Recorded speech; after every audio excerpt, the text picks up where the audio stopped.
వి gold trusted gold buyers తాకట్టులో ఉన్న బంగారాన్ని విడిపించి ఈ రోజు ఉన్న మార్కెట్ ధరకే కొనబడును.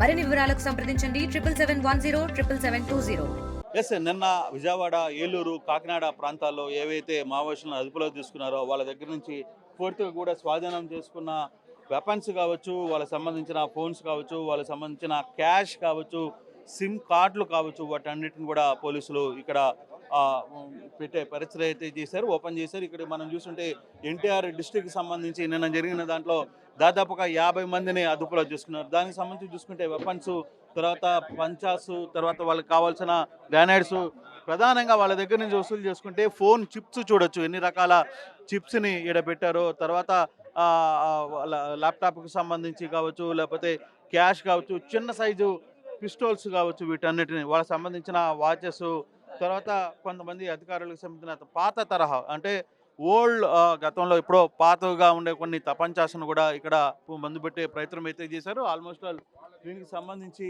పూర్తిగా కూడా వీటన్నిటిని కూడా వీళ్ళకి సంబంధించిన ఆహారాన్నింటిని కూడా ఎస్ఎల్ఆర్స్ వీటన్నిటిని కూడా ఇక్కడ పెట్టే ప్రయత్నం అయితే చేశారు.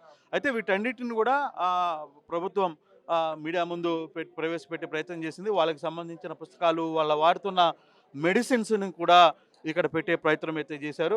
పాత సంబంధించిన ఆహారంలో మావోయిస్టులు దాదాపుగా 50 మంది మావోయిస్టులు ఏలూరు, కృష్ణా, తర్వాత వీటన్నిటి ప్రాంతాల్లో నుంచి వసూలు చేసి వాళ్ళందరి దగ్గర నుంచి స్వాధీనం చేసుకున్న వాటన్నిటిని కూడా అక్కడ తీసుకుని వచ్చే ప్రయత్నం అయితే చేశారు. సో ఓవరాల్గా మావోయిస్టు గడిత 2 రోజులు ఆంధ్రప్రదేశ్లో వరుస ఎన్కౌంటర్లు కొంత ఆందోళన కలిగిస్తున్న పరిస్థితిని అయితే మనం చూస్తున్నాం. దానికి సంబంధించి కూడా వాళ్ళందరినీ కూడా స్వాధీనం చేసుకుంటున్న పరిస్థితి కూడా చాలా క్లియర్గా మనకి కనబడుతున్న పరిస్థితి. Court studio. Local to global news at your finger tips. మీ చేతిలో ఒక ఆయుధం. Download R TV app.